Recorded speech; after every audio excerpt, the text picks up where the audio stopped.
Bismillah ar-Rahman ar-Rahim. Iyyaka na'budu wa iyyaka nasta'in. Mr. President, Honorable Secretary General, Excellencies, ladies and gentlemen, I feel honored today to represent my country at this forum of world leaders, where we have a chance to discuss problems that the world is facing. I want to talk about a lot of problems, but just four today. And I especially came to this forum despite a difficult time in my country, facing challenges. I would not have come, but because I feel that there are some very urgent problems which the world must address. So first of all, I start with climate change. So many leaders have talked about climate change. But Mr. President, I feel that there is a lack of seriousness. Perhaps world leaders some of the leaders who can do a lot, do not realize the urgency of the situation. We have a lot of ideas, but as someone said, ideas without funding is mere hallucination. Pakistan, I'll give you start with my own country. Our country is amongst the top 10 nations in the world which are most affected by climate change.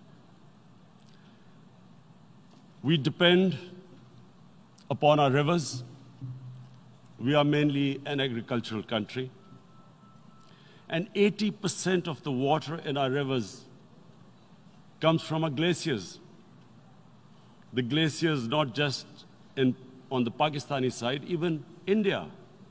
The river, the 80% of the water in Ganges and the Indian rivers also comes from the glaciers, from the Himalayan glaciers, Karakoram, Hindu Kush. And these glaciers are melting at quite a rapid pace. We detected already 5,000 glacial lakes in our mountains. And if this keeps going, if nothing is done, we are scared that humans are facing a huge catastrophe. In my country, when my party came to power in the province of KP, we planted 1 billion trees in 5 years. Now we've set ourselves a target of 10 billion trees in Pakistan. Idea being to counter the effects of global warming. But one country cannot do anything. This has to be a combined effort of the world. My optimism comes from the fact that humans, the Almighty has endowed humans with great powers. We can do anything, provided our survival instinct is stirred up. And this is really what I hope that the United Nations will take a lead in this. There must be more emphasis. Richer countries must be pushed. Countries that are responsible for, mainly are responsible for greenhouse gas emissions. They must be pushed because our country contributes minuscule amount to greenhouse gases. So I feel that the United Nations must take leadership in this. My second issue for me right now is even more critical. Mr. President, every year, billions of dollars leave the poorer countries and go towards rich countries. billions of dollars siphoned off by the ruling elites of the developing world. And they find their way into Western bank accounts, offshore accounts, tax havens, expensive properties hidden behind companies bought in Western capitals. Mr. President, this is devastating the developing world. This is causing more poverty, deaths. It's impoverishing the developing world. The difference between rich and poor countries is growing because of this. Money laundering, which happens because money leaves the poorer countries into rich countries, is not treated the same as, for instance, money from drugs or terror financing. The seriousness which terror financing and money from drugs, the way it is treated, it's not the same. The way the poor countries are being plundered by their elites. It's not happening. In my country, when I took charge of our government a year back, in the 10 years preceding that, our total debt went up 4 times. The debt we had accumulated in 60 years, just in 10 years, it went up 4 times. As a result, the total revenue we collected in 1 year, half of it went into debt servicing. How are we going to spend money on our human beings, 220 million people, when half the money is going into debt servicing? Because our country was plundered by the elites, the ruling elite. And easily they could get the money out. And when Mr. President, we located properties in Western capitals bought by this money through corruption and money laundering, located the properties of these corrupt leaders, we find it so difficult to retrieve it. That money, if we retrieved that money, we could spend on our human beings. But it's so difficult. The laws protecting these criminals. We do not have the sort of money to have expensive lawyers and spend millions and millions of dollars. We need help from the rich countries. And Mr. President, it's critical. The rich countries must show political will. They cannot allow this to happen.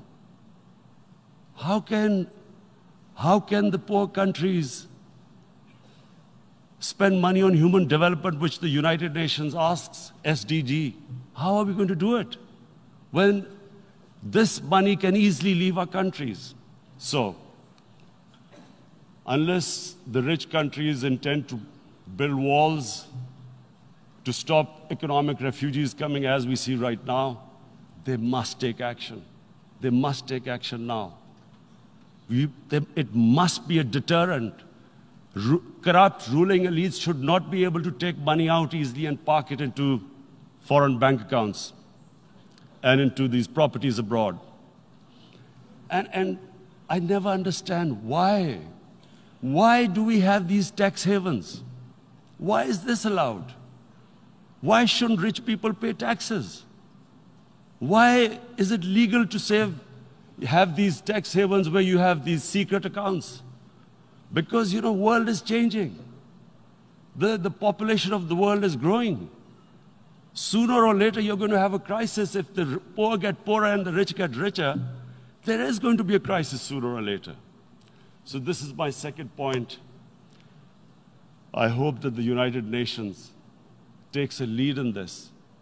It involves the IMF, the World Bank, Asian Development Bank. They must find a way of stopping this plunder of the developing world. My third point is Islamophobia. There are 1.3 billion Muslims in this world. There are millions of Muslims living in other countries, European countries, in the US, as minorities. Islamophobia since 9/11 has grown at a pace where it is alarming. Human communities live together. There should be understanding amongst them. But Islamophobia is creating a division. Muslim women wearing hijab, it's become an issue.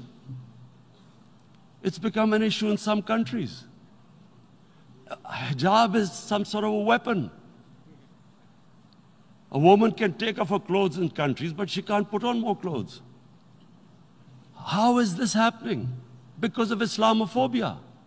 And how did this Islamophobia start? After 9/11. And why did it start? Because certain Western leaders equated terrorism with Islam. Islamic terrorism. Radical Islam. What is radical Islam? There is only one Islam. And that is the Islam we follow of Prophet Muhammad sallallahu alaihi wasallam. There is no other Islam. Radical Islam, Islamic terrorism, what message did they send to people in the West? And why is there Islamophobia? How is a person in New York, in the Midwest, in the US, in European capital, how is he going to distinguish between who is a moderate Muslim and who's a radical Muslim? Because terrorism has nothing to do with any religion. This Islamic terrorism, Islamic radicalism, and sadly used by leaders, this has been the main reason for this Islamophobia. And it has caused pain amongst Muslims. We in Muslim countries watch this Islamophobia traveling abroad, and it's getting worse. And may I just say, Mr. President, that in European countries, it is marginalizing Muslim communities. And we all know that marginalization leads to radicalization. Some of the people who ended up as militants in Syria and other places were from marginalized Muslim communities.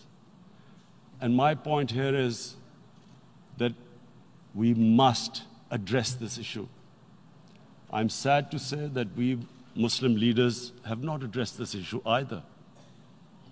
After 9/11, when this thing came about war against radical Islam, rather than Muslim leaders trying to explain to the West that there is no such thing as radical Islam, in all human communities, they are radicals.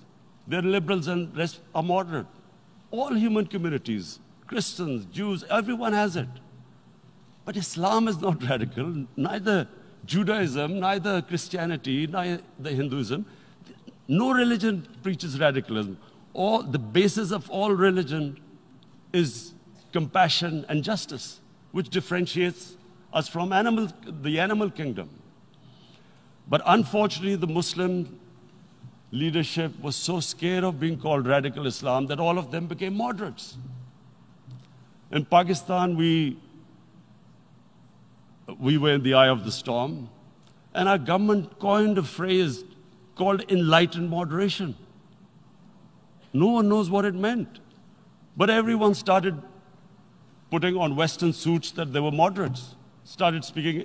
Even those who didn't know English would speak English because they were moderates. No one had a clue what it was, because we, in the Muslim world, did not explain to the West that there is no such thing as radical Islam. One of the reasons why, after 9/11, Islam was supposed to be equated with terrorism was suicide attacks. Because the 9/11 bombers did a suicide attack, all sorts of theories came up that the Muslims are involved in suicide attacks because they will get virgin in heavens.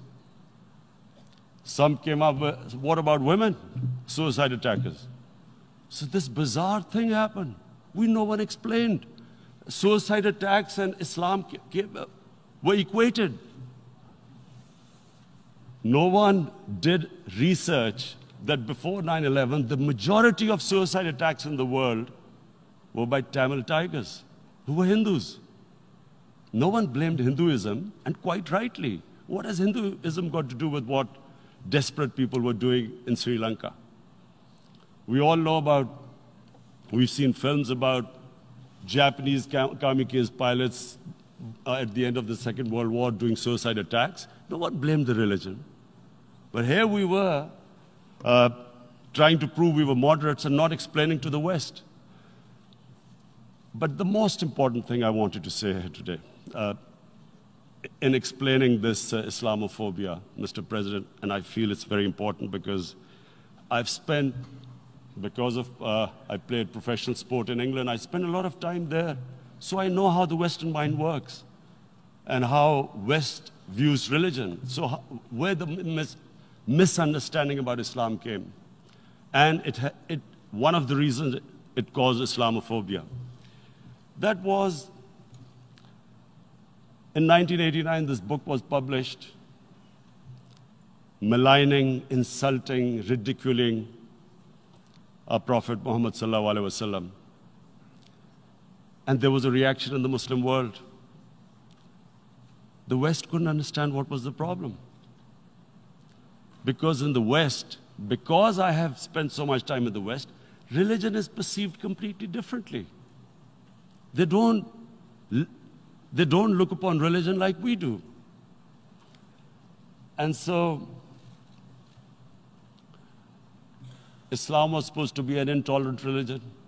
It was against freedom of expression. And Islam took a real beating 30 years ago. I still remember it became a watershed.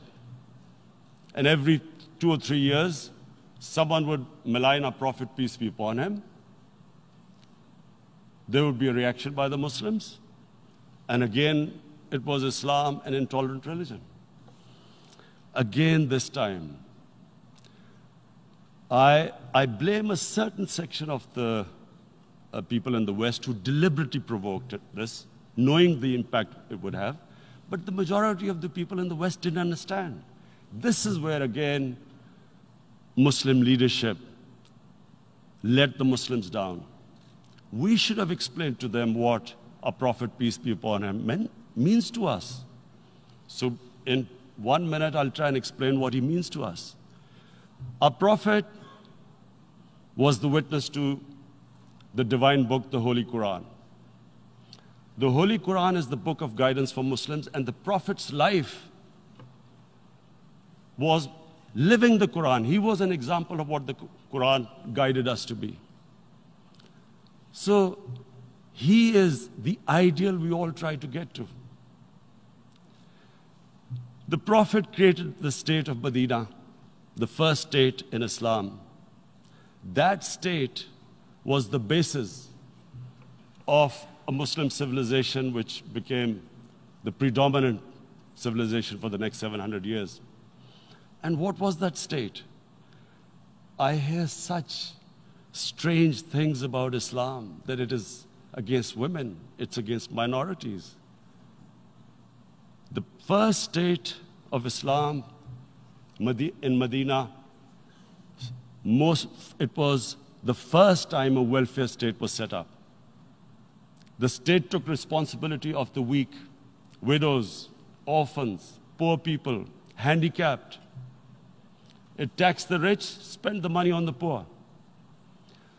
The state announced that all human beings are children of Adam, hence equal, whatever the color of their skin.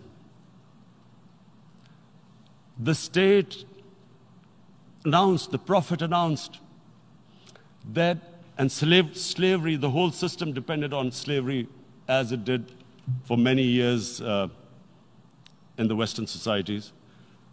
The Prophet said that one of the greatest deeds is to free a slave. But because the society depended on slavery, he said, but if you have to, treat them as an equal member of the family. And as a result, something happened in a Muslim world which hasn't happened in any other civilization. Slave dynasties appeared. Slaves became kings. The Mamluks, slaves who ruled Egypt. In India, there were slave dynasties. And then, with minorities, again, you hear that Islam is supposed to be against minorities. Let me just make this clear. In Islam, the Prophet announced that everyone was free to practice his religion. It was a sacred duty to protect the places of worship of all religions. He announced that every person is equal in front of law, whatever his religion or his color. And this incredible case, and I always quote this, that the fourth Khalifa, the head of state of Medina, he lost a court case against a Jewish citizen. So, number one, it showed there was a rule of law, no one was above law. And number two, that a Jewish citizen was an equal citizen. So, Mr. President, when a Muslim society is unjust to its minorities, it is going against the religion of Islam and our Prophet, peace be upon him. So, it is important to understand this. The Prophet lives in our hearts. When he's ridiculed, when he's insulted, it hurts. As we human beings understand one thing, the pain of the heart is far, far, far more hurtful than physical pain. And that's why the Muslims react. And I always thought that if I ever had the stage, I would try and explain this to the world community, especially to the Western community, because having lived in the Western community, people didn't understand this. When I first went as a teenager to England, there was a comedy film on Jesus Christ. It's unthinkable in Muslim societies. So we need to explain that, look, in a human community, we must be sensitive to what causes pain to other human beings. We have, in the Western society, and quite rightly, the Holocaust is treated with sensitivity because it gives the Jewish community pain. That's all we ask. That do not use freedom of speech to cause us pain by insulting our Holy Prophet. That's all we want. And now, the number fourth point, Mr. President, and this is the most critical point, is the reason why I especially came here. It is about what is happening in Kashmir. Before I go on this, I want to make one thing clear, that when we came to power, my first priority was that Pakistan would be a country which will try its best to bring peace. We had been through this war on terror. We joined the United States war on terror after 2001. And Pakistan went through one of its worst periods where 70,000 Pakistanis died and over 150 billion was lost to our economy. And Mr. President, I opposed the war because in the 80s, Pakistan had joined the Western countries in what was the freedom struggle then in Afghanistan against the Soviets. And it was funded by the Western countries. These Mujahideen groups, which were treated in guerrilla warfare, were trained by Pakistan Army, funded by the Western countries, and especially US, and they waged what was a freedom struggle in Afghanistan The Soviets called them terrorists. We called them freedom fighters. 1989, the Soviets retreated. The Americans packed up and left. Pakistan was left with these groups. Come 9/11, Pakistan joined the United States in this war on terror. And now our government was supposed to, the reason why I opposed joining this war, because here we had indoctrinated them in jihad, meaning freedom struggle against foreign occupation. Now, because we had joined the US, and the US had occupied Afghanistan, now we were supposed to tell them that, no, this is not freedom struggle and jihad, it's terrorism.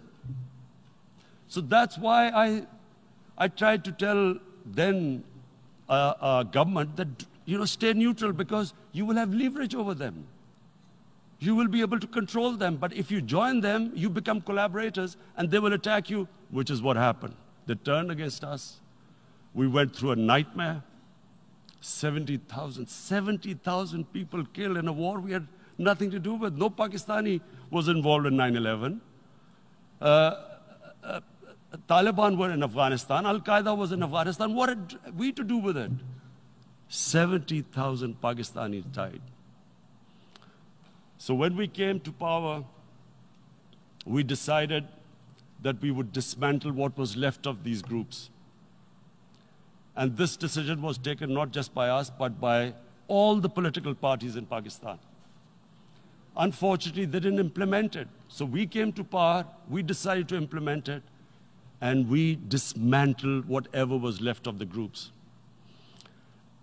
And I know that India keeps accusing us that there are these groups there. I would like the United Nations to send observers, see for themselves what we've done. No Pakistani government would have dared to do this because it would have created strife.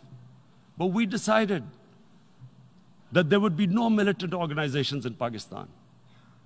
So I need to give you this background and to what I'm going to say later on. And secondly, we started mending fences. I invited the Afghan president. We developed a relationship with Afghanistan. We had problems with Iran. We mended fences there. And then India.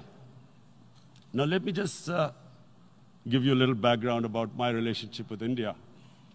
Because of cricket, and cricket being it's a passion in the subcontinent, I had great following in India. I have friends in India, and I loved going to India. So immediately, when my party came to power, the first thing we did was to immediately reach out to India. And I spoke to President Modi, and I said, look, we have similar problems. Climate change, poverty, let's get together. Let's resolve our differences through trade. Let's build a relationship on trust. Prime Minister Modi told me that, there were terrorist attacks from Pakistan. I said, we have problems with you. There are terrorist attacks which we know are instigated by India in Balochistan. We caught a spy, Kulbhushan Yadav, who admitted what the sabotage going on in Karachi and Balochistan. So we said, look, let's leave that behind. Let's move forward. Our main priority should be our people. The highest number of poor people live in the Indian subcontinent. Unfortunately, didn't make any headways. Our foreign minister was supposed to meet on this in the UNGA last year. India canceled it. We thought that it's their election coming up. It's a nationalist, ultra-nationalist party. It doesn't want to cozy up to Pakistan. So we thought, okay, we'll wait till the elections. Meanwhile, a 20-year-old Kashmiri boy, whose father said was radicalized by the security forces in Kashmir, blew himself up on an Indian convoy. Immediately, India blamed us. I I spoke to the Indian public on television. I said, if you give us any iota of proof, we will immediately take action because we've clamped down on these groups. Rather than sending us any proofs, they sent their jets in, they bombed us. We retaliated. A jet, 2 of their planes were shot down, 1 pilot bailed out in Pakistan. We immediately returned the pilot, saying that, look, we do not want any escalation. Rather than taking that as a peace gesture, the entire campaign, almost the entire campaign of Mr. Modi in the election was how he had taught Pakistan a lesson that they had jets had killed 350 terrorists. Complete lie. They had just killed about 10 trees of ours, which was quite painful given that, we are growing all these trees. He then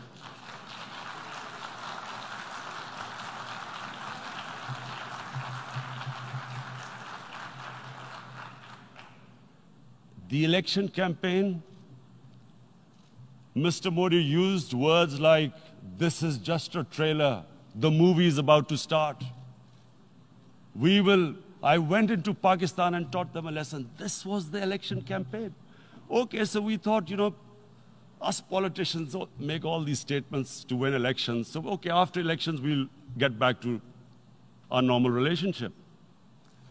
Well, the moment the elections ended, we approached India. No response, but then we discovered they were trying to push us in the fat of blacklist to bankrupt us. That's when we realized there was an agenda.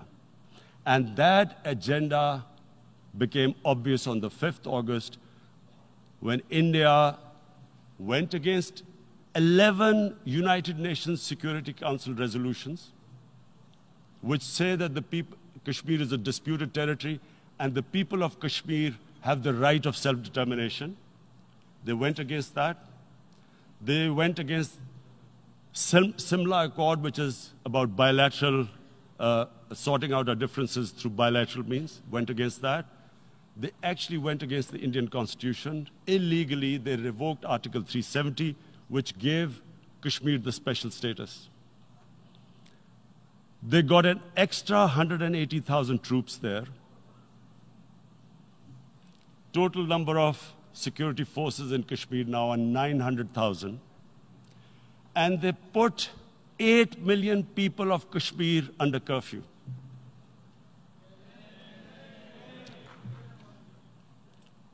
Mr. President, now I just briefly want to make the people understand, how can anyone do something like this?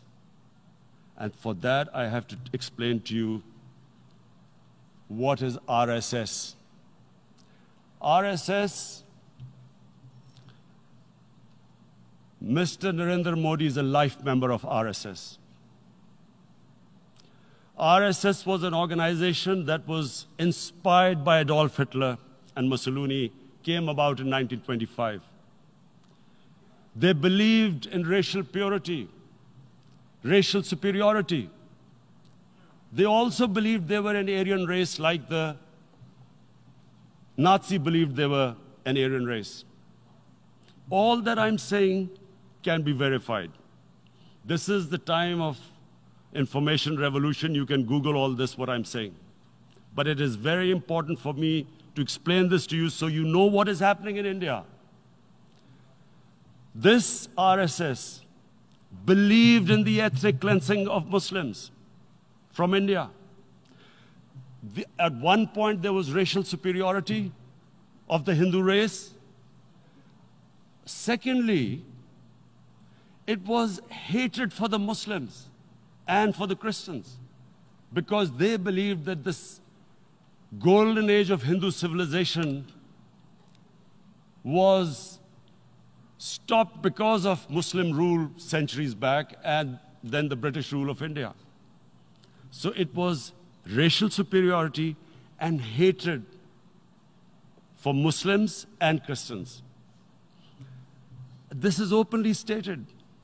You look at the founding fathers of RSS, Golwalkar and Savarkar. Just Google them and you'll find out. And this ideology of hate is what murdered the great Mahatma Gandhi in 1948. It was this ideology of hate that made Narendra Modi in 2002 do a pogrom against Muslims in Gujarat when he was the chief minister. He allowed 3 days for these RSS goons who were inspired by the Hitler brown shirts. They actually wear brown shirts. This RSS, the Congress Home Minister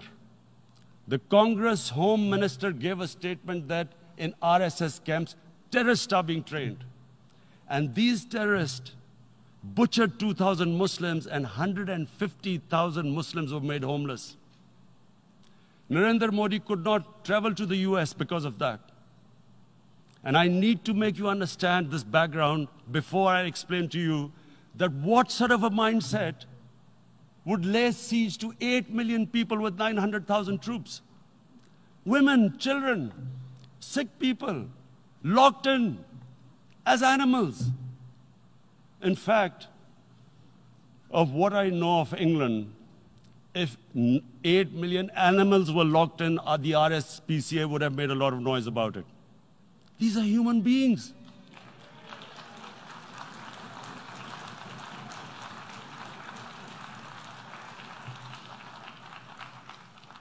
And Mr. President, what comes with racial superiority, these illusions of Aryan superior race, is arrogance. The two go together. And it's arrogance that makes people make mistakes and do stupid things. Cruel things like what Narendra Modi has done. It's sheer arrogance. And it's arrogance that has blinded him from the fact that what is going to happen when the curfew is lifted. Has he thought about it? This hasn't been thought through. What is he going to do when he lifts the curfew? Does he think that people of Kashmir will quietly accept the status quo because India has changed the constitution and taken away the special status? They'll accept that? Mr. President, 100,000 Kashmiris have died in the past 30 years because they were denied the right given by the United Nations, the right for self-determination. 100,000 have died and 11,000 women have been raped. There are 2 United Nations human rights reports on this. The world hasn't done anything because India is a huge market, 1.2 billion people. Sadly, the material prevails over the human. But this has serious consequences. Again, I repeat, that's why I'm here. Look, what is going to happen when the curfew is lifted will be a bloodbath. The people will come out. There are 900,000 troops there. They haven't come to, as Narendra Modi says, he's done this for prosperity of Kashmir. This is supposed to be for the development. These 900,000 troops, what are they going to do when they come out? There'll be a bloodbath. Has he thought it through what happens then? Mr. President, has anyone thought that what happens when there is a bloodbath? What do you think the impact will have on people of Kashmir? What do you think they will think? The way they have been boxed in their houses, treated like worse than animals, no rights. Thousands of all the political leadership has been arrested, taken out of Kashmir. Even those Kashmiri leaders who were pro-India have been taken out. 13,000 boys have been picked up and taken to God knows which destinations. So what do they think? What will the people of Kashmir do when they lift the curfew? They will be out in the streets. And what will these soldiers do? They will shoot them. They've already used pellet guns, blinded young boys. In the last 6 years, the 5 years, the oppression that has gone on in Kashmir. And so, Kashmiris will be further radicalized. Mr. President, there will be another Pulwama. And guess what? India will blame us. They're already blaming us. They're saying all this is happening because of Pakistan. One of their defense ministers said, there are 500 terrorists lined up on the border to go in. Why would Pakistan send 500 terrorists when there are 900,000 troops? What impact are they going to make? What will they do? And why would?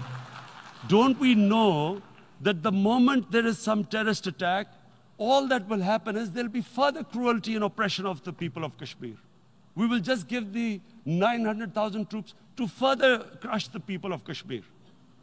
And then we'll give the Indian government an excuse that, look, Pakistan is a terrorist state, and this mantra that has gone on, Islamic terrorism.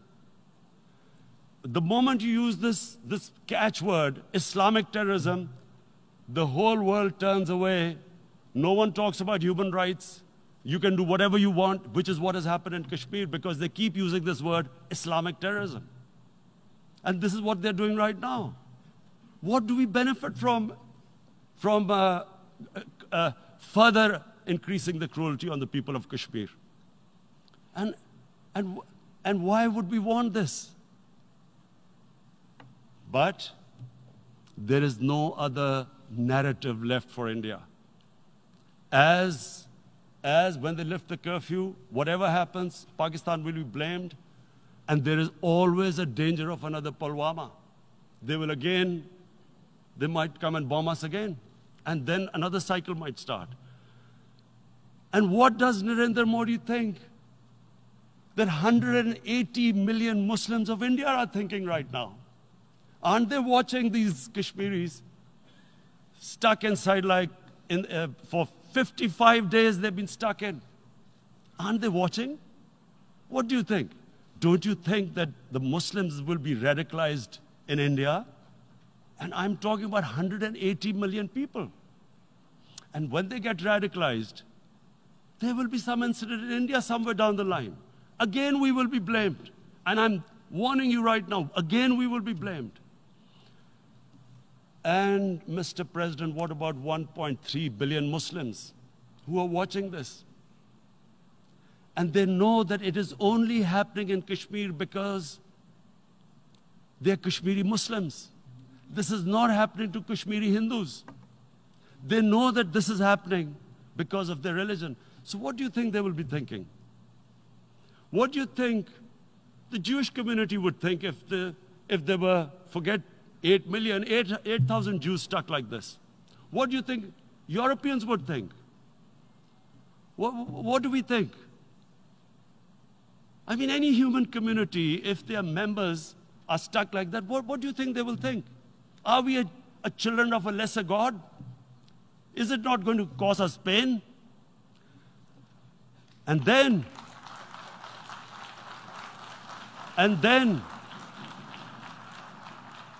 I'll tell you what will happen.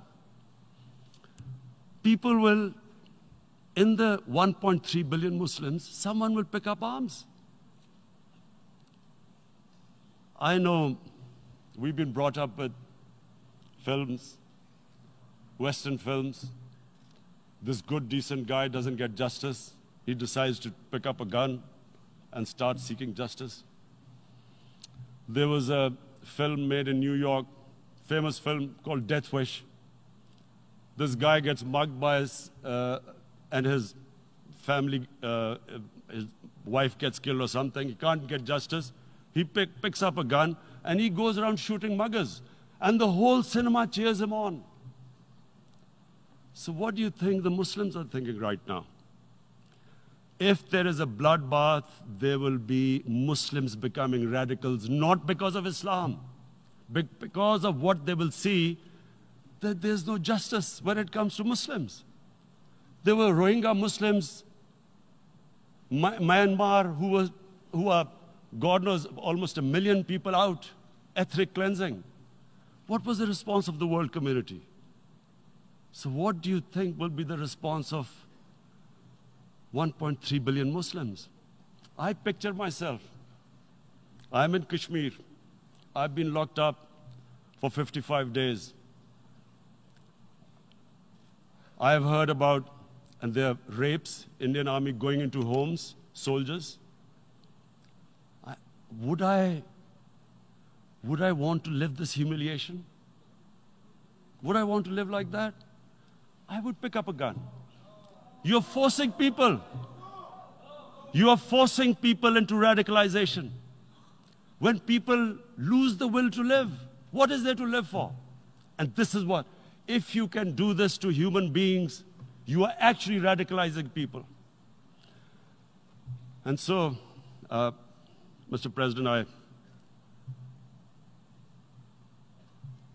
I want to repeat here, this is one of the most critical times. There will be a reaction to this. Pakistan will be blamed.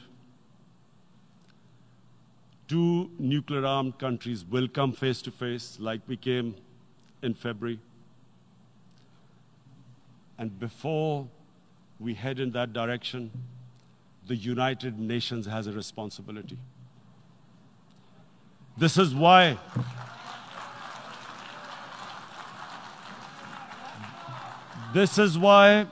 the United Nations came into being in 1945. You were supposed to stop this happening. I feel we are back to 1939, Munich. Czechoslovakia has been taken, annexed. What is the world community going to do? Is it going to appease a market of 1.2 billion, or is it going to stand up for justice and humanity?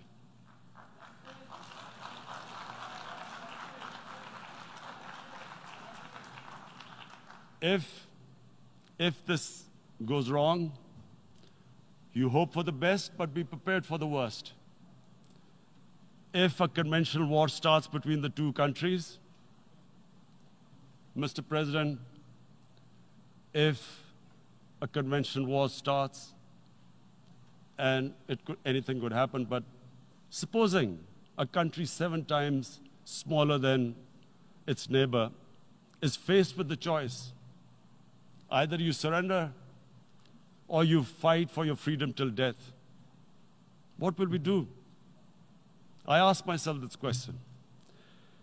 And my belief is, La ilaha illallah, there is no God but one. And we will fight. And when